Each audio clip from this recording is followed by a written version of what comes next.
Indonesia Institute itu sebenarnya berusaha bagaimana kita bisa memberikan ruang untuk pengusaha-pengusaha itu bisa, tadi saya senang tuh istilahnya naik kelas, level up, Kalau kita ketahuan angkatan Mas kalau belajar bahasanya naik kelas Mas. Oh iya, mungkin kita tuh terlalu sibuk dengan kondisi di dalam, pasar di dalam, di luar pasarnya besar dan tidak sesusah yang kita kira. Kita sebutnya CEPA, Comprehensive Economic Partnership Agreement. Ya, itu kalau kita berdagang dengan negara-negara yang sudah punya CEPA ini, itu tarifnya itu 0 atau mendekati 0.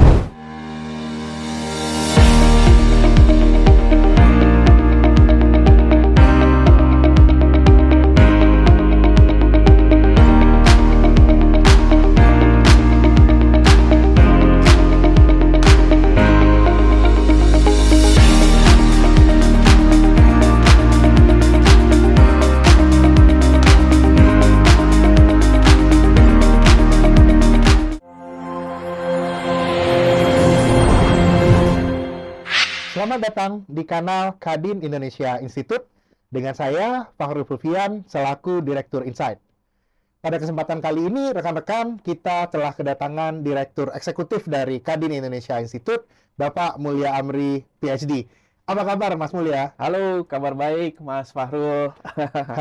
Kita panggil Mas ya di sini ya. Iya, nggak apa-apa kita panggil Mas, walaupun kita sama-sama orang Padang, nggak apa-apa.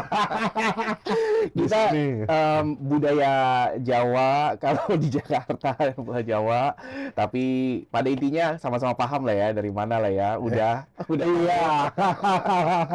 Iya. Iya, makasih udah mulia. Anyway, Bapak Ibu sekalian, Mas Mulya ini merupakan salah satu scholar top di Indonesia ya, terutama beliau mendapatkan gelar PhD dari National University of Singapore ya. Iya betul. Mas Mulya ya. Iya, di Lee Kuan Yew School of Public Policy. Di Lee Kuan Yew School of Public Policy. Berarti Mas Mulya ini kekhususannya sudah lebih banyak membahas bagaimana tentang kebijakan publik ya, Mas? Ya, banyak kebijakan publik. Dan tentunya mungkin kalau kita ngobrol kebijakan publik, kita selalu belajar sama negara yang sangat rapi sekali. Mas Mulya belajar dari negara yang sangat rapi itu ya. Salah satu tempat di mana kebijakan publik itu sekaligus menjadi lab, sekaligus menjadi reality juga. Menjadi reality. Oh iya. Wah, keren sekali ya Mas ya. Ya, memang dia sebagai lab sangat kondusif ya. Dan kalau banyak negara sebetulnya bisa belajar dari manapun. Kan mau belajar dari negara besar bisa, mau belajar dari negara yang kecil bisa, mau belajar dari sebuah kota juga bisa, tinggal tergantung niat kita. Karena di Indonesia sendiri juga sebetulnya banyak provinsi, banyak kota kabupaten, jadi sebetulnya kita bisa belajar dari mana saja. Dan kebetulan mungkin karena saya 10 tahun waktu itu tinggal di Singapura, jadi mahasiswa PhD-nya sendiri sebetulnya cuma 5 tahun, sisanya itu adalah kerja. Jadi memang banyak sih yang bisa kita saling belajar sebetulnya dari sana. Wah iya, seru ya Mas Mulya ya. Jadi setelah Mas Mulya graduate di Singapura, apa sempat kerja di Singapura, apa balik ke Indonesia langsung Mas? Jadi sebelumnya itu saya kerja dulu, saya kerja di urban planning firm, jadi sebuah perusahaan yang melakukan penataan kota. Saya pernah dikerja di perusahaan Singapura, lalu pernah kerja di perusahaan Amerika, tapi sama-sama di Singapura. Kita banyak merencanakan industrial parks, dan waktu itu ada yang di Middle East, ada yang di China. Kita pernah merencanakan pembangunan sebuah ibu kota, perencanaan ulang untuk pengembangan Bandar Sri Begawan, contohnya seperti itu. Ada beberapa proyek di Indonesia juga, termasuk juga untuk bagaimana mengembangkan sebuah kawasan industri dan kawasan perkotaan baru. Wah, menarik sekali ya Mas. Jadi pembahasannya banyak soal pembangunan, industrial planning. Bahasannya mungkin kalau bahasa kata anak sekarang itu yang future banget. Nah, ini mungkin tertarik Mas Mulya. Ini kan kita sekarang membahas tentang Kadin Indonesia Institute, Mas. Iya, betul. Bisa diceritakan Mas, ini gimana ceritanya sampai kita mendirikan Kadin Indonesia Institute, Mas? Ya, jadi sebetulnya kan kita awalnya ada Kadin Indonesia itu sendiri, Kamar Dagang dan Industri Indonesia. Itu sebetulnya adalah satu-satunya asosiasi usaha gitu ya, asosiasi bisnis yang diatur melalui undang-undang. Dan sebetulnya kalau kita lihat, Kadin itu sangat inklusif, Kadin Indonesia ya. Jadi anggotanya itu ada jutaan sebetulnya. Karena anggotanya dia ada anggota biasa yang terdiri dari perusahaan. Jadi bisa PT, bisa CV, itu bisa gabung sebagai anggota Kadin. Tidak harus yang besar-besar saja, yang kecil juga bisa asal memang sudah terdaftar. Jadi itu ada jutaan di sana. Lalu kemudian ada 250-an itu yang kita sebut di Kadin anggota luar biasa, yaitu asosiasi atau himpunan usaha yang lebih spesifik terkait dengan sektor-sektor tertentu. Jadi kalau misalnya teman-teman itu mendengar tentang asosiasi tertentu di sektor tertentu, itu sebetulnya mereka memang asosiasi, tapi mereka juga anggota Kadin juga, kita menyebutnya anggota luar biasa. Dan tentunya kita juga ada Kadin di daerah, ada Kadin provinsi, ada Kadin kota kabupaten yang jumlahnya tahu sendiri mungkin udah mendekati 500. Jadi sebetulnya sangat luas. Banyak sekali usaha di Indonesia yang sebetulnya menjadi konstituen dari Kadin Indonesia, dan mereka, kami semua ini pengusaha Indonesia adalah motor dari ekonomi Indonesia ya. Jadi kalau misalnya Indonesia mau menjadi negara maju, atau kalau misalnya selama ini dibilang ingin menjadi negara berpenghasilan tinggi, nggak cuma penghasilannya gini-gini aja. Kita ngelihat ke negara tetangga kayak Malaysia, kayak Singapura, penghasilan per kapitanya lebih tinggi dari kita, bagaimana Indonesia bisa mencapai itu juga dan bahkan melebihi. Tentunya salah satu motornya adalah pengusaha, karena pengusaha menciptakan lapangan pekerjaan, melakukan inovasi, dan pada akhirnya meningkatkan pendapatan nasional kita atau PDB kita. Nah, ini PR kita bersama. Nah, Kadin Institute itu sendiri lahir dari keinginan dari Kadin Indonesia sendiri bahwa pelaku usaha di Indonesia itu harus naik kelas. Atau kalau dalam bahasa anak-anak sekarang, itu level up. Nah, level up. Jadi ada usaha-usaha yang mikro. Nah, usaha mikro mereka juga usaha, tapi mungkin karena belum mendaftarkan diri sebagai CV atau PT, mungkin belum bisa mendaftar sebagai anggota Kadin. Tapi sebagai pengusaha, mereka adalah pengusaha. Itu harus menjadi perhatian dari Kadin juga. Bagaimana yang mikro ini bisa jadi kecil? Bagaimana yang tadinya informal, tidak punya registrasi, itu bisa masuk ke dalam sektor formal. Karena banyak sekali keuntungan untuk menjadi pengusaha yang formal. Nah, dari yang mikro menjadi kecil, bagaimana yang kecil juga bisa menjadi menengah? Kita harus tingkatkan kapasitasnya, kita perluas kesempatan bisnisnya, kita tingkatkan kapasitasnya, kemampuan manajemen, kemampuan mengelola keuangan, kemampuan mengelola sumber daya manusia, itu naik. Jadi bagaimana menjadi pengusaha yang level menengah, usaha menengah. Nah, yang menengah juga bagaimana menjadi besar, yang besar juga bagaimana biar lebih besar lagi, go internasional. Karena kalau kita lihat perusahaan-perusahaan internasional, perusahaan global yang ada, kalau kita lihat ya Fortune 500, masih sangat sedikit perusahaan Indonesia yang ada di sana. Jadi bagaimana agar perusahaan-perusahaan besar Indonesia itu juga jangan hanya besar di Indonesia, tapi juga besar di Asia Tenggara, besar di Asia, besar di dunia juga. Dan salah satu caranya yang kita lakukan adalah kita harus mendorong anggota-anggota Kadin, pengusaha Indonesia, apakah anggota Kadin atau tidak, untuk juga masuk ke dalam dunia internasional. Jadi bersambung dengan rantai pasok yang ada di dunia internasional, entah sebagai eksportir, sebisa mungkin sebagai eksportir, karena tentunya kita bisa membawa produk-produk dan jasa Indonesia keluar, kita menghasilkan devisa, tapi juga kalau kita lihat di luar juga banyak sekali produk-produk bagus, jasa-jasa teknologi yang bagus, kenapa nggak kita bawa ke Indonesia juga dan kita pelajari di sana. Jadi banyak sekali PR dari Kadin Indonesia Institute, sebetulnya niatnya dari itu, Mas Fahrul. Udah Fahrul. Tetap ya, kita salah. Tapi ini menarik ya, Mas Mulia ya. Jadi memang apa namanya, Kadin Indonesia Institute itu sebenarnya berusaha bagaimana kita bisa memberikan ruang untuk pengusaha-pengusaha itu bisa, tadi saya senang tuh istilahnya naik kelas, level up, Ya. Kalau kita ketahuan angkatan Mas kalau dari bahasanya naik kelas, Mas. Pasti lahirnya tahun Jadi bahasanya level up ini jadi menarik, Mas. Jadi kan sebenarnya kalau kita lihat ke institut ini kan sebenarnya udah banyak juga nih di Indonesia. Yang nanti membedakan Kadin Indonesia Institute dengan yang lain itu kira-kira apa, Mas Mulya? Ya, kalau Kadin Indonesia Institute memang dia mandat utamanya, konstituen utamanya adalah pengusaha-pengusaha Indonesia yang tergabung di dalam Kadin Indonesia. Dan ini merupakan upaya kita untuk memformalkan dan memperluas yang namanya Kadin Indonesia itu sendiri. Karena Kadin Indonesia adalah asosiasi bisnis yang memang formal. yang satu bukan berarti yang lain itu tidak resmi ya, Nah, tapi formal dia memiliki kekuatan dan wewenang dan juga sebenarnya kewajiban kalau kita lihat lagi undang-undangnya untuk menjadi mitra dari pemerintah. Jadi pemerintah itu sebetulnya perlu mendengarkan masukan dari Kadin. Jadi ini kita harapkan Kadin Indonesia Institute itu sendiri sebetulnya kita ingin mendorong Kadin Indonesia juga agar bisa menjalankan fungsi-fungsi tersebut betul-betul secara efektif. Pada saat Kadin Indonesia memberikan masukan kepada pemerintah atau pada saat diminta memberikan masukan tersebut, kita juga sudah siap. Tentunya harus punya wawasan, harus punya hasil riset, harus punya data. Cara menyampaikannya juga harus dengan cara yang tepat seperti ya. itu. Jadi kita juga banyak memberikan input kepada Kadin Indonesia maupun berbagai bidang yang ada di Kadin maupun juga termasuk kepada anggota luar biasa Kadin pada saat ingin menyampaikan suatu kepada Ya, pemerintah kita bisa bantu juga apa nih bisa bantu ya, oke, melalui oke. data, Hmm. melalui hasil riset karena kita tuh harus berbasiskan kepada data atau bukti juga tuh Mas.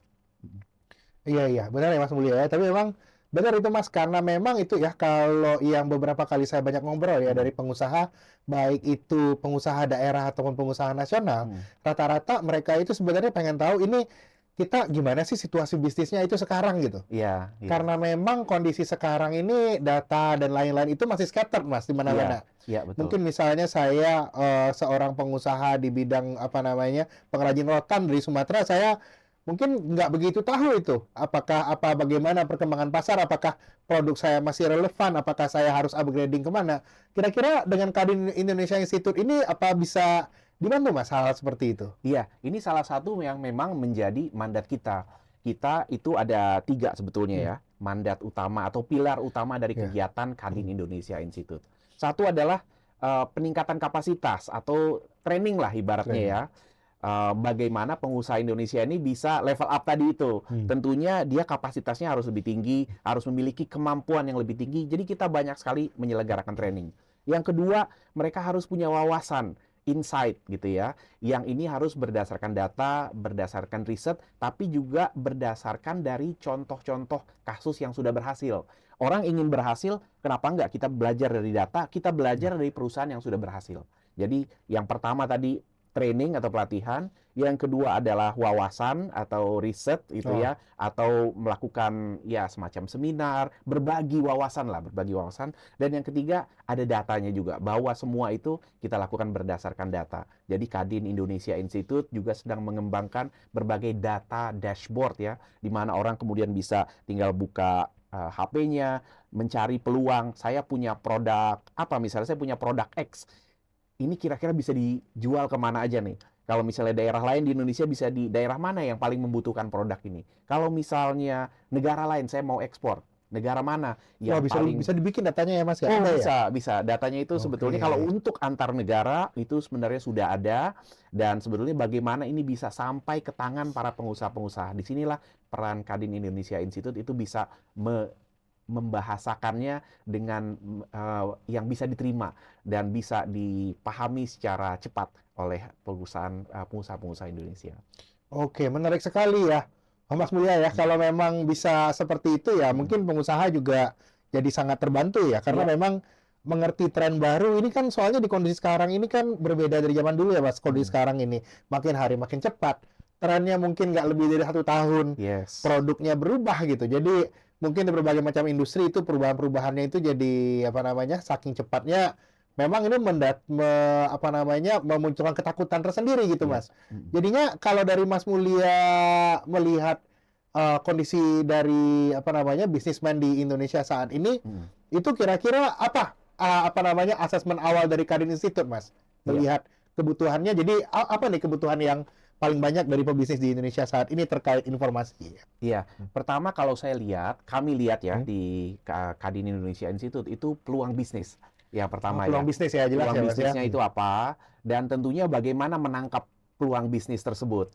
Nah, kalau kita lihat mungkin dari segi training ya, kalau salah satu bidang atau topik training yang sudah kita lakukan beberapa kali, walaupun Kadin Indonesia Institute sendiri masih baru, kita udah melakukan beberapa kali angkatan untuk pelatihan bagi calon mitra program makan bergizi gratis. Oh, ini programnya pemerintah itu ya, Iya. Mas Mulya. Jadi Ya. training-training kita sekarang antara lain sebagiannya itu diprioritaskan untuk membantu mensukseskan program-program pemerintah. Karena memang Kadin ini harus sejalan seiring dengan pemerintah untuk mencapai tujuan peningkatan kesejahteraan rakyat. Pencapaian pertumbuhan ekonomi yang sangat sehat yang bisa mensejahterakan, ya target kita harapannya adalah 8% per tahun. Mungkin kalau nggak tahun ini, tahun depan. Tapi itu harus kita usahakan betul itu. Nah, salah satu peluangnya adalah kita harus menggerakkan atau mengencourage, menyemangati pengusaha Indonesia untuk bisa ikut mensukseskan program-program yang memang sudah dipersiapkan oleh pemerintah, disediakan dananya oleh pemerintah, semua ayo ikut. Ini namanya gotong royong. Sehingga kemudian Kadin Indonesia sendiri itu sudah membentuk Satgas Gotong Royong untuk mensukseskan program makan bergizi gratis dengan pemerintah, gotong royong dengan pemerintah. Kenapa? Karena program makan bergizi gratis ini sangat penting. Pertama, memang anak-anak Indonesia, ibu hamil, lalu kemudian anak bayi dan lain-lain, itu semua sangat memerlukan gizi. Selama bertahun-tahun, berdekade-dekade, kita tuh hanya mikir makan untuk kenyang aja, Mas. Oh iya, Jadi iya, sehingga benar. karbo, lauknya karbo lagi. Makannya nasi, lauknya Indomie. Lauknya Indomie, itu paling top memang sih. Orang Indonesia banget ya. Lauknya mie instan, terus Iya. kemudian penutupnya pakai kerupuk. Pakai kerupuk, ya. Luar biasa ya. Luar biasa. Jadi ini harus ada gizinya, harus ada proteinnya. Iya, Makanya ada susu sebetulnya dimakan bergizi gratis. Harus ada sayurnya, harus ada buahnya, kayak gitu kan. Nah, kalau misalnya tidak didorong oleh program seperti makan bergizi gratis, ini kemudian sangat rentan untuk orang-orang kembali makan karbo lagi. Kecuali ya memang tugasnya sehari-hari sangat berat fisiknya. Tapi kan sekarang kita udah Kita nggak, udah jarang. sehari-hari udah nggak fisik lagi kan, udah banyak harus pakai otak. Jadi mineral segala macam itu harus kaya. Nah, Mas Fahrul tahu nggak?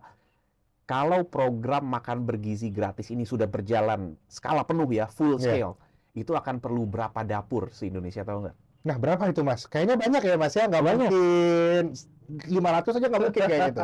Berapa, Mas? 30.000, Mas. Wah, 30.000. 30.000 seantero Indonesia. Wah, banyak ya. Nah, jadi dari 30.000 dapur itu diharapkan 95%-nya ya itu dapurnya dibangun oleh pengusaha atau yayasan atau bukan pemerintah lah, bukan dibangun oleh pemerintah, bukan dibangun oleh Badan Gizi Nasional, tapi orang-orang biasa seperti Uda Fahrul, seperti saya, seperti teman-teman yang menonton, baik pengusaha maupun bukan pengusaha, sebetulnya sangat diharapkan mensukseskan, ayo bikin dapur deh.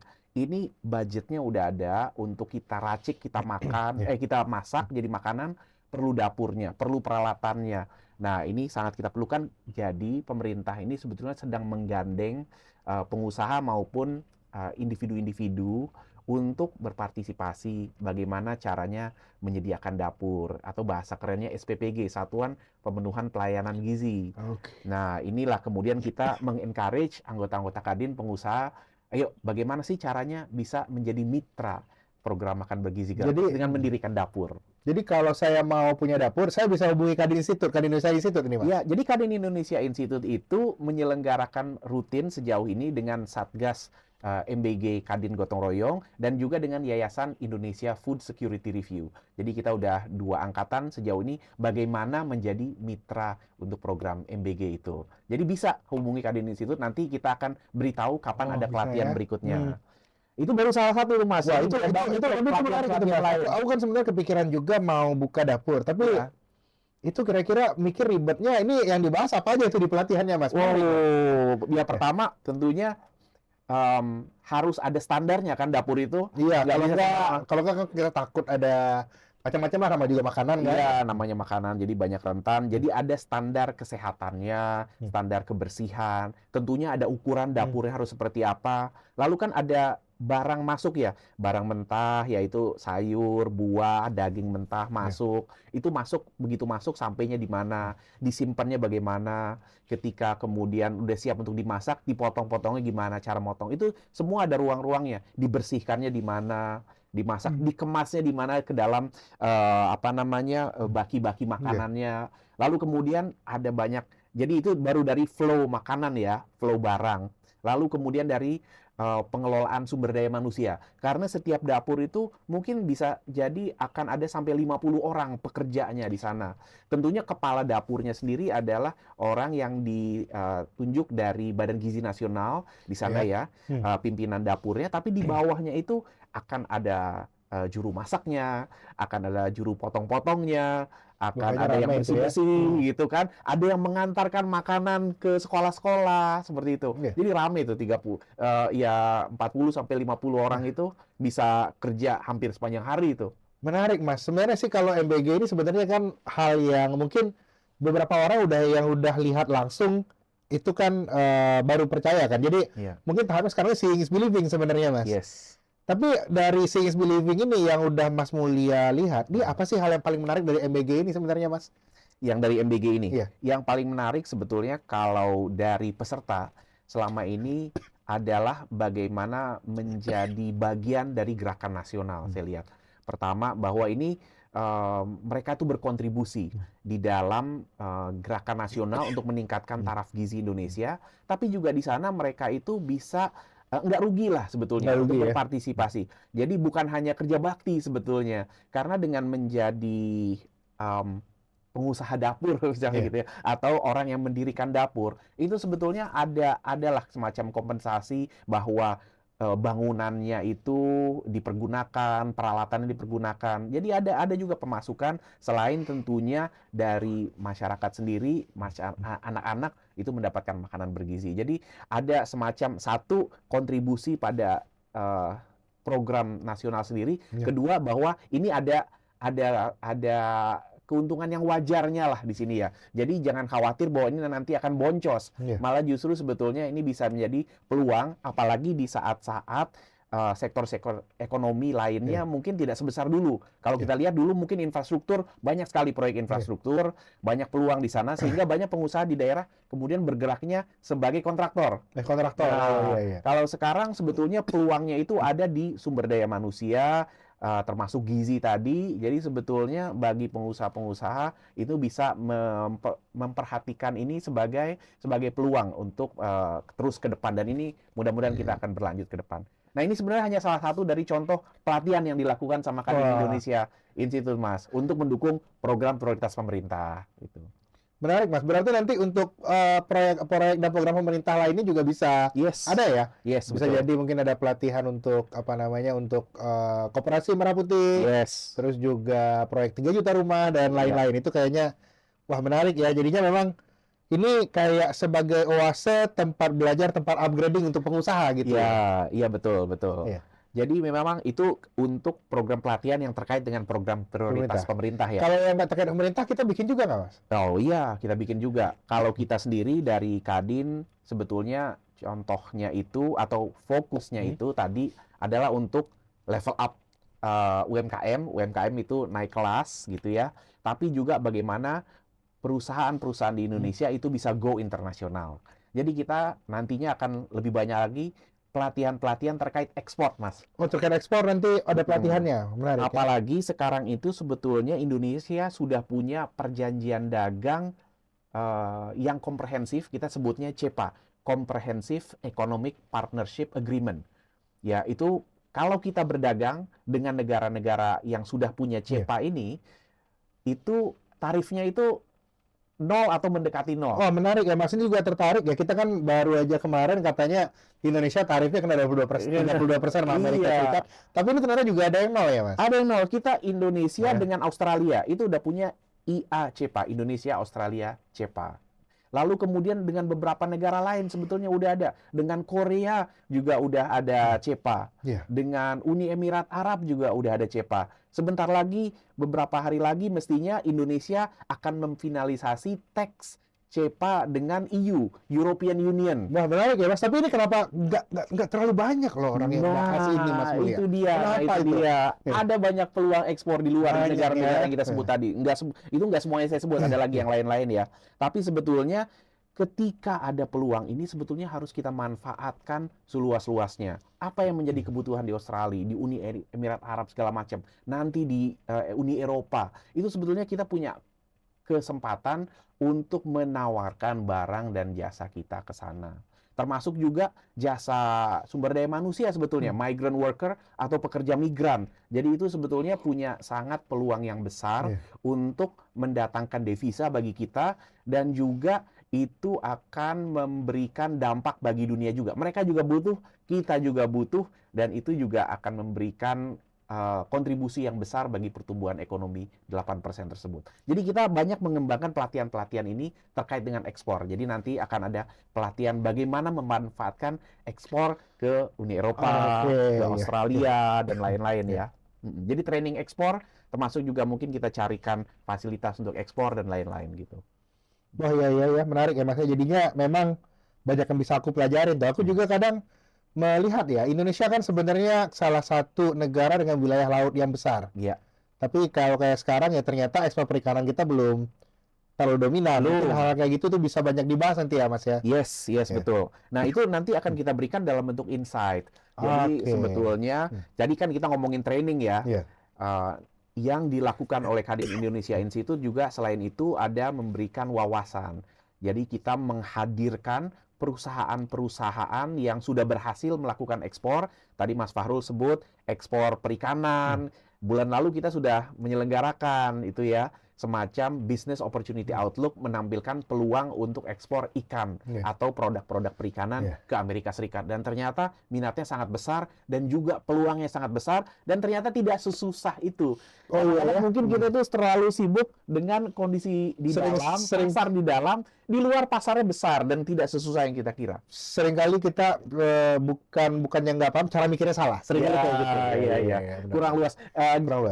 Jalan-jalannya perlu agak lebih jauh. Benar tuh, istilahnya jalan-jalannya mesti agak jauhan Mas, benar. Nah, dan kita nanti dari Kadin Insight ini bisa jadi kita nggak perlu jalan-jalan sejauh itu untuk ngerti kan, siapa tahu kita bisa ngobrol sama orang yang sudah pernah jalan-jalan sebelumnya. Iya, kita bawa ke Kadin, kita bikinkan seminar, workshop, kita undang masyarakat luas, kita undang anggota-anggota Kadin, dan yang non-anggota Kadin pun juga kita undang agar kita sama-sama belajar. Pada intinya kita semua pengusaha Indonesia, ayo belajar dari berbagai inovasi. Berbagai lembaga atau perusahaan lain yang sudah berhasil, entah itu melakukan ekspor, berhasil melakukan inovasi, dan lain-lain, berbagai ilmu-ilmu baru yang berdasarkan case study yang berhasil maupun berdasarkan data. Nah, ini kita hadirkan dalam bentuk insight, dan Mas Fahrul nanti akan memegang peranan yang besar di sana, kunci di sana kita harapkan itu. Oke, baik, siap Mas Mulya. Anyway, mungkin ya Mas ya, mungkin kalau terkait insight, kita udah banyak ngobrolin tadi ya, ini luas sekali, banyak sekali yang bisa nanti pengusaha-pengusaha Indonesia bisa pelajari. Nah, tapi mungkin kalau terkait di sini nih, kita bisa mengakses Kadin Indonesia Institute, ini gimana caranya Mas? Nah, Kadin Indonesia Institute berusaha membuka diri seluas-luasnya tentunya. Kita punya kanal media sosial tentunya bagi teman-teman yang muda di sini. Jadi aku harus anggota Kadin dulu Mas, apa bagaimana?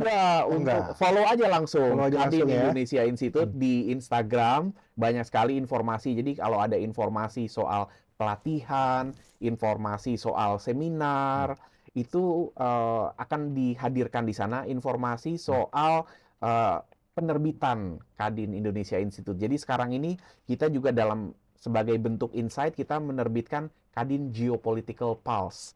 Nah, itu adalah semacam analisis geopolitik dunia dan apa nih implikasinya bagi pengusaha Indonesia.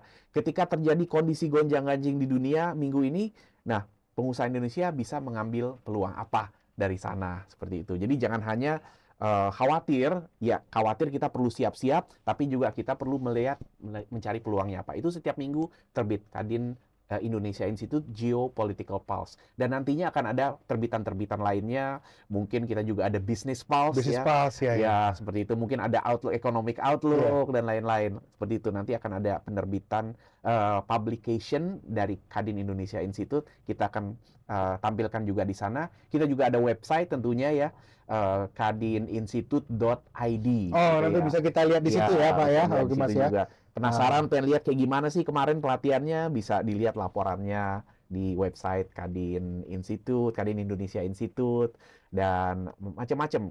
Geopolitical Pulse ada di sana, berbagai insight yang lain kesempatan kita tampilkan di sana juga. Wah, bisa itu. Nanti mungkin saya mau langsung lihat itu ya di kadinindonesiainstitute.id ya, Mas. Iya, Ya, iya oke. betul betul.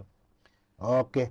Oke, Mas Mulya. Jadinya apa namanya ya, memang kita lihat ya di apa namanya di banyak tantangan ke depan, kita memang udah harus melakukan banyak lompatan-lompatan dan Iya, iya. mungkin dari Kadin Indonesia lewat Kadin Indonesia Institute Iya. ini adalah salah satu lompatan yang hendak kita lakukan ya, Mas. Betul, betul. Kita ingin pengusaha Indonesia bisa level up ya. Iya. Dan untuk level up tentunya harus punya kemampuan yang lebih besar. Kita berikan training-training ya, dan kita nanti juga sedang mempersiapkan training dengan pihak-pihak luar negeri juga, Mas. Oke. Termasuk nanti kita akan mendapatkan pelatihan dari Amerika, dari Singapura, kita juga penjajakan dengan negara-negara Eropa, China, dan lain-lain untuk meningkatkan kapasitas pengusaha-pengusaha Indonesia. Lalu kemudian acara-acara untuk meningkatkan insight, penerbitan atau publikasi itu akan banyak, dan hampir semuanya kalau dari segi publikasi, dari segi event untuk menghadiri seminar itu gratis, Mas. Oke. Gratis Nice, bahkan. nice. Jadi gratis untuk mendapatkan wawasan dari Kadin Indonesia Institute. Tapi kalau untuk training, nah ini kita berikan banyak sekali fasilitas untuk anggota Kadin. Jadi bagi anggota Kadin entah gratis atau mendapatkan harga subsidi yang sangat substansial. Dengan harapan teman-teman pengusaha Indonesia yang belum jadi anggota Kadin, daftar aja jadi anggota Kadin sehingga bisa mengikuti berbagai kegiatan KII secara gratis atau secara mendapatkan potongan harga. Iya, iya. Menarik ya, Mas. Saya juga sebenarnya dari obrolan-obrolan ini bersadar, oh ternyata everybody sebenarnya kalau punya usaha, usahanya sektornya formal, dari itu CV atau PT, bisa langsung sebenarnya daftar jadi Kadin Indonesia dan bisa mendapatkan insight yang luar biasa dari Kadin Indonesia Institute. Yes. Iya, kira-kira seperti itu ya, Mas.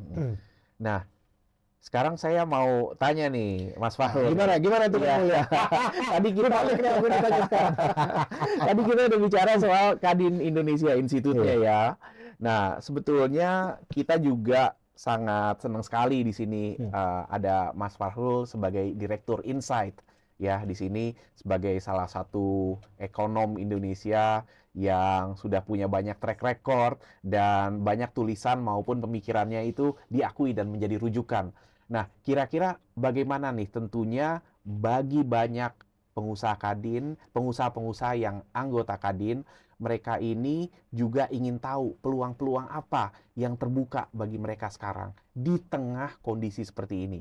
Peluang bagi mereka selaku pengusaha maupun lebih besarnya peluang ekonomi dan bisnis yang terbuka bagi Indonesia secara umum. Kita tahu kondisi dunia ya lagi ada konflik ya di mana-mana sekarang.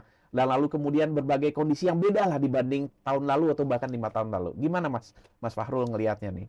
Iya, Mas Mulya. Kalau kita bahas memang tahun 2025 ini tahun yang extraordinary ya. Kita udah lihat bahwa dengan terjadinya lagi perang dagang, kita ceritakan ya, dan memang semalam juga sudah ada pengumuman bahwa Indonesia terkena tarif juga 32%. Ini mau nggak mau memaksa kita jadi makin cepat berbenah, Mas. Makin cepat berbenah, tapi di satu sisi lain ini mendatangkan opportunity juga. Kalau kita lihat memang dari sisi manufaktur dan juga sektor-sektor yang merupakan penciptaan nilai tambah tinggi, kita memang pada periode ini kita memang kalau mesti kita akui ini tahun yang berat pada dasarnya. Karena memang salah satu resiko yang harus kita aware juga, setelah perang dagang ini terjadi ya antara Amerika dengan China, China kan mengalami ekonomi yang oversupply. Kita harus aware dan berhati-hati kalau seandainya barang China itu banyak masuk ke Indonesia. Nah ini yang sebenarnya juga mungkin dari China oversupply karena selama ini banyak ekspor ke Amerika. Selama ini ekspor ke Amerika, yang suddenly sama Amerika, saya nggak mau lagi nerima barang ini sebanyak ini dari kamu, karena saya juga mau bikin. Nah, ini yang kita lihat sebenarnya di satu sisi ini bisa jadi peluang, dari satu sisi jadi resiko sebenarnya untuk sektor manufaktur kita, dan ini yang sebenarnya sedang kejadian. Nah, yang aku lihat ini peluangnya gimana, resikonya gimana nih? Iya, kalau peluang yang aku lihat, ekonomi yang lagi akan berkembang,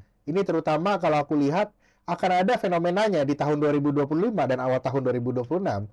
kota kabupaten itu akan cenderung tumbuh lebih cepat daripada kota besar. Nah, ini yang Oh, lagi menarik kita dong. lihat. Nah, menarik. Yang pertama, Pemerataan dong, Peranda.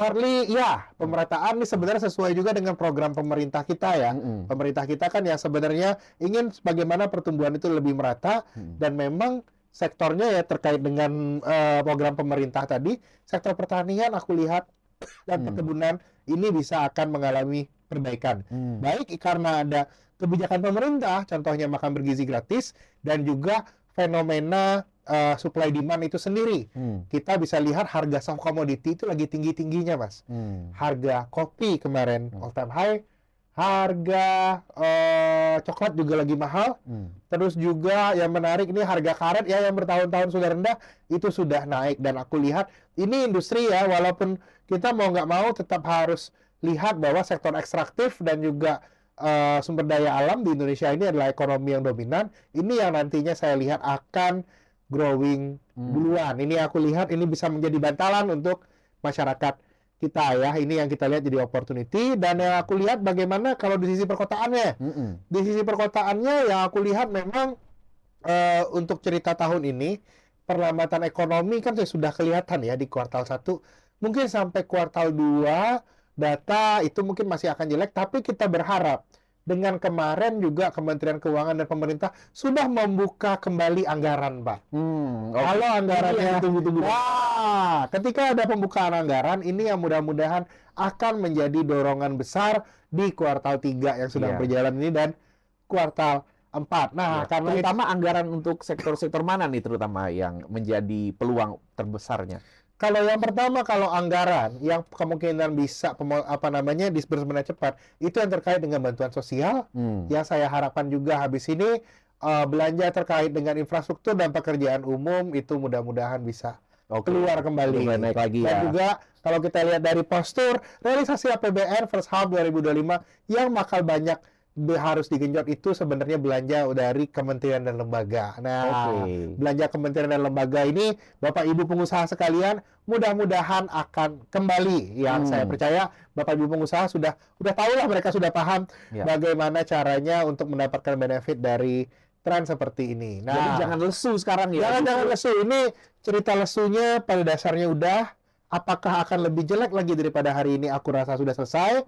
Kita sama-sama lihat nanti ya realisasi dari pemerintah. Kita percaya ada itikat baik dan lain-lainnya, dan pemerintah juga udah harus meningkatkan realisasi belanjanya. Kita dari swasta harus mendukung. Harus mendukung dan harus siap-siap. Jangan matiin mesin. Jangan matiin mesin. Mesin memang sudah dingin. Mesin sudah dingin. Ini waktunya dipanaskan. Dan bersama kalian itu jangan lupa upgrading. Karena memang dunianya sudah berubah. Karena memang beberapa concern itu soal tenaga kerja ya, Mas. Kita lihat banyak orang concern katanya kejadian PHK, nyari pekerjaan makin susah. Ya, mungkin di beberapa sektor dan secara anekdotal evidence itu kejadian. Yang aku lihat memang kita harus upgrading. Mungkin beberapa hal yang aku lihat ini trennya akan meningkat, itu penggunaan AI aku rasa, terutama di artificial intelligence di di berbagai macam sektor, terutama sektor jasa ini kemungkinan akan masif. Dan jadinya saya menyarankan juga ya kepada rekan-rekan pengusaha dan juga masyarakat umum pada umumnya, tahun 2025 ini merupakan zaman pancaroba aku lihat. Zaman pancaroba yang mana kita sedang ada perubahan penggunaan aplikasi teknologi yang agak besar. Nah, kalau AI ini Mas, aku lihatnya gini Mas. AI ini kalau kita lihat siklus industri ini baru take off. Baru mulai fase menukiknya belum. Nah, ini ya aku lihat baru sedang take off ya. Baru banget take off. Nah, kita harus tangkap kemungkinan setahun 2 tahun ke depan era pertumbuhan eksponensialnya akan kejadian. Tentunya untuk pengusaha ini jadi tantangan tersendiri. Apakah usaha saya bisa relevan ke depannya dengan adanya AI dan berbagai macam perubahan ini? Nah, untuk bisa memastikan relevansinya, tentunya kira-kira ini bisa kita bahas juga ya Mas di Kadin Indonesia Institute. Kita bisa bahas nanti. Dan kebetulan nanti Kadin Indonesia Institute memang sedang mempersiapkan pelatihan untuk menggunakan AI bagi pengusaha-pengusaha Indonesia. Termasuk bagaimana menulis perintah bagi AI-nya atau bahasa canggihnya prompt ya. bagaimana memberikan perintah pada AI agar bisa menghasilkan jawaban atau solusi yang dicari. Karena sekarang banyak dari orang-orang menggunakan AI itu seperti mesin pencari, seperti melakukan googling atau apa. Iya. Padahal sebetulnya masih sangat banyak sekali yang bisa dikembangkan. Menarik ya Mas. Jadi memang perubahannya ini ya agak drastis itu Mas. Kita sepanjang sekolah sampai apa namanya, sampai akhirnya kuliah, mungkin bahkan kuliah sampai PhD gitu ya, disertasi dan lain-lain. Kita terbiasa mencari jawaban kan, mencari jawaban kita mengetes jawaban kita. Ketika datang AI, ini adalah masa ternyata kita tidak harus cari jawaban lagi, tapi kita harus memberikan pertanyaan yang tepat. Memberikan pertanyaan yang tepat. Dan untuk itu kita sebetulnya harus sudah tahu jawabannya. Sehingga kita bisa memberikan instruksi yang benar untuk menghasilkan apa yang kita inginkan tersebut. Nah, ini nanti akan banyak kita bahas, Mas. Wah, Dalam kalau misalnya itu kita bahas ya Mas ya. Nah, Seru, satu seru. lagi aku tadi pengen nanya sama Mas Fahrul. Karena tadi kan disebutkan bahwa secara internal di Indonesia, sekarang kita udah melewati setengah dari tahun 2025. Iya.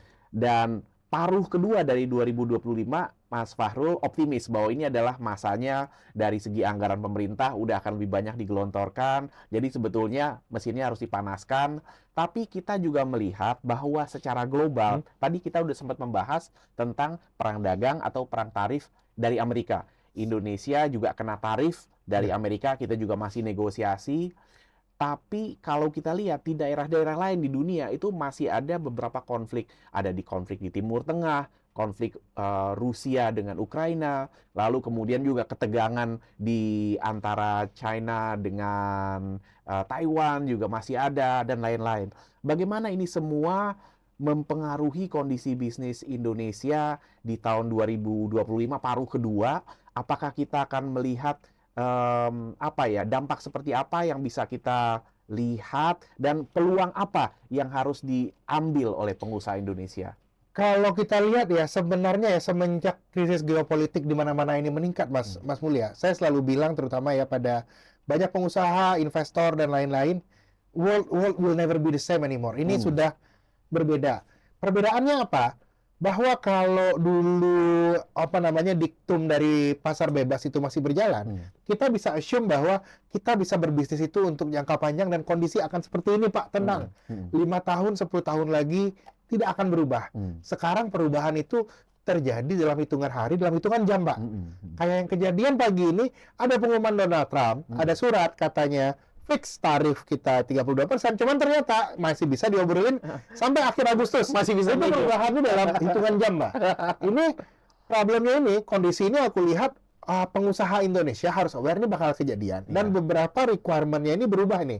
Kalau dalam bisnis contohnya, Mas Mulya, ini membuat kesulitan kita membangun kontrak sebenarnya. Ini nanti bisa jadi bahasan di Indonesia Institute juga. Iya, betul. Bangun kontrak, bisnis ini jadi makin sulit kita untuk memiliki kontrak jangka panjang. Nah, itu dia. Kontrak jangka panjang susah, sehingga dan juga pembayaran kita mesti aware, maka requirement cash holding meningkat, kebutuhan modal kerja juga naik, Pak. Nah, ini yang harus businessman aware. Akan ada recovery, tapi things will never be the same anymore. Karena ketidakpastian itu. Karena ketidakpastian, jadi harus ada cadangan. Nah, cadangan dana yang nggak bisa diputar buat cadangan nih. Benar, kondisinya tetap harus cadangan. Ini sebenarnya sesuai juga dengan visi pemerintah kita yang mengutamakan ketahanan sebenarnya sekarang, Pak. Ketahanan pangan, ketahanan energi, dan untuk bisnismen di Indonesia, ketahanan cybernya jangan lupa. Jangan lupa. Ini makin intens ini Mas. Ini aku lihat kita harus banyak. Ini ya mungkin bisnis baru yang bakal Cyber security. Cyber security is a new business. It is a new field yang aku rasa bisnismen di Indonesia dari kecil sampai besar itu semuanya harus invest. Harus belajar. Apalagi sekarang udah semakin banyak penipuan, baik yang itu dilakukan secara low technology maupun yang juga sangat canggih, mengambil data langsung sampai ke sumber data yang ada di perusahaan itu. Jangan sampai kita kena di sana, kita juga harus kuat pertahanan cyber kita. Benar. Jadi kira-kira bisnisnya temanya harus soal resilience, ketahanan. Bagaimana kita menjadi resilience, anti-fragile yang bisa. Nah, ini mereka deh. Satu sisi kita harus resilience, satu sisi kita harus anti-fragile juga. Kita bisa harus menyesuaikan sesuai dengan bisnis yang ada. Ini tidak gampang, tapi tenang, Bapak Ibu rekan-rekan pengusaha. kami Kadin Indonesia Institute di sini siap membantu Bapak Ibu Siap membantu, semuanya. memberikan insight-nya, memberikan capacity building-nya, dan kita juga mencarikan, mengidentifikasi peluang-peluangnya, termasuk tadi disebutkan sektor-sektor baru, teknologi, AI, cyber security, tapi juga bisnis yang berbasis kepada ketahanan pangan, tadi juga disebut pertanian, karena itu nanti akan selain membangun ketahanan pangan bangsa Indonesia, juga akan memberikan makan kepada anak-anak di sekolah, dan itu bagian dari ketahanan pangan, bagian dari ketahanan kita. Ketahanan energi, kita juga sedang melakukan transisi energi, kita sedang mendiversifikasi sumber-sumber energi kita, jadi bukan hanya yang berbasis pada fosil, tapi juga berbasis kepada yang renewable atau terbarukan. Jadi ini semua merupakan sektor-sektor baru yang kita lihat tadi, bahkan untuk pertanian bahkan banyak peluangnya di sana tadi ya, kopi, kokoa, ya benar, karet naik lagi. Jadi ya, yang saya selalu percaya itu Mas Mulya, di balik kesulitan selalu ada kemudahan, Mas. selalu ada Nah, kemudahan. kita pengusaha di saat sulit kita harus lihat selalu optimis akan ada kemudahan habis ini. Nah, Yes. Thank you. Iya. Senang sekali Mas Fahrul. Iya, senang bisa sekali Mas ngobrol di Mulya ya, banyak banget obrolan kita. Semua rekan-rekan semuanya semoga bermanfaat ya obrolan kita kali ini dengan Mas Mulya. Stay tune di kanal Kadin Indonesia Institute. Kita akan kembali lagi dengan konten-konten ciamik dan menarik lainnya. Terima kasih. Terima kasih udah. Terima kasih Mas Mulya. Terima kasih udah Mulya. Sampai ketemu lagi. Assalamualaikum warahmatullahi wabarakatuh.